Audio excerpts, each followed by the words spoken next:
L'enquête de ce dimanche sur ces escrocs du web qui façonnent leur arnaque en jouant sur la fibre sentimentale de leur conquête. Des femmes et des hommes rencontrés sur les réseaux qui finissent par être convaincus de verser des sommes d'argent importantes à leur nouvel interlocuteur qui, lui, est installé à des milliers de kilomètres de là. Reportage et témoignages, Alexandre Allais, François Dérault, Élodie Delvoye.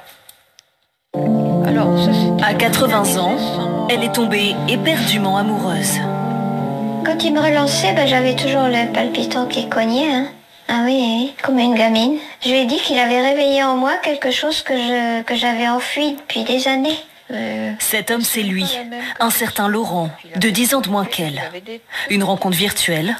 Il l'a demandé en ami sur un réseau social il y a 2 ans. Il dit, je vis à Nice, j'ai un appartement. En fait, j'avais presque l'impression de vivre avec lui parce qu'on échangeait à longueur de journée des SMS. Il faisait toujours des compliments. Il me disait, oh, qu'est-ce qu'ils sont jolis, tes cheveux, ils ont de belles couleurs et tout.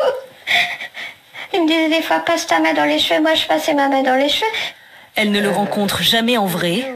Après 2 mois d'échange, Laurent lui dit avoir été victime d'une agression et lui demande de l'argent. Il m'a dit, on m'a tabassé, on m'a donné des coups de pied, des coups de poing, j'ai des côtes cassées et j'ai le bras dans le plâtre. J'ai les factures de l'hôpital à régler, ça montait à 3 000 €.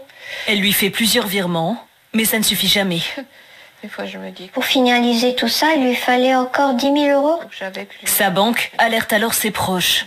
Il la force à déposer plainte pour escroquerie. Elle a tout consigné dans ses classeurs. L'homme lui avait fait une reconnaissance de dette de 17 000 €, sans valeur. Piégée, elle ne reverra jamais son argent. L'argent n'avait pas d'importance pour moi. Moi, j'aimais quelqu'un et je l'aidais. Il restera, malgré tout, mon plus beau souvenir. Un beau souvenir, mais en réalité un faux profil, monté de toutes pièces.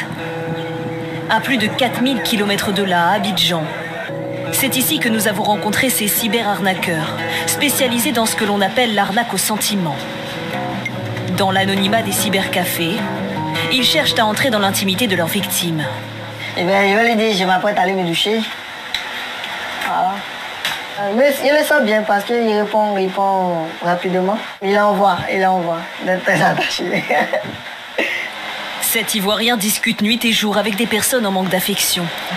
Ici, il a obtenu la confiance d'un père de famille, qui lui envoie des messages d'amour, jusqu'à des photos intimes. Ouais, dans les toutes premières lignes, tu sens déjà si la personne est sensible ou pas. Voilà. Si la personne est sensible, tu continues. Si la personne n'est pas sensible, bon, tu sautes et puis tu vas à autre chose. Pour l'escroquer, il se fait passer pour cette jeune femme et sa fille.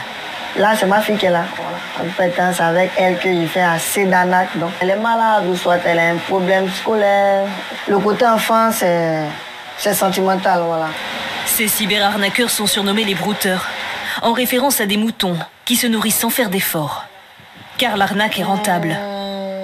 Pas moins de 700 par mois. Pas moins de 700 par mois. 700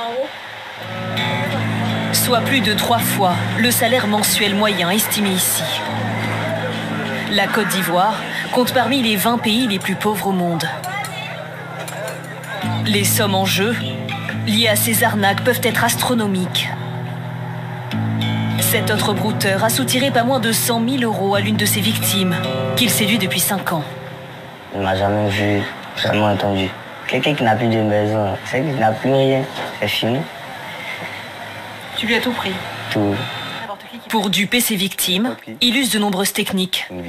Quand il lance un appel vidéo, par exemple, il ne met pas sa propre webcam, mais télécharge une vidéo d'une jeune femme trouvée sur Internet, qui passe en boucle.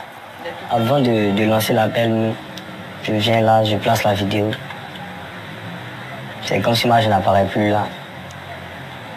C'est la vidéo, en fait, qui passe maintenant. Là, s'il demande de parler à la caméra? J'ai pas de micro. Le micro est gâté. L'essentiel, je me vois. Pour rendre crédibles ces histoires, il a aussi sous la main plusieurs images d'accidents. Quand tu vois ton chéri en train de faire un accident, eh bien, tu vois la photo d'un accident de ton chéri.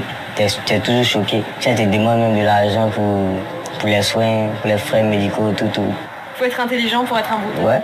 Tu dois écrire sans des fautes. Il faut s'améliorer dans ton langage, ta manière d'écrire. L'argent amassé leur sert à se nourrir, à investir, mais est très souvent aussi transformé en plaisir. Les brouteurs se réunissent la nuit en groupe, dans les boîtes de nuit.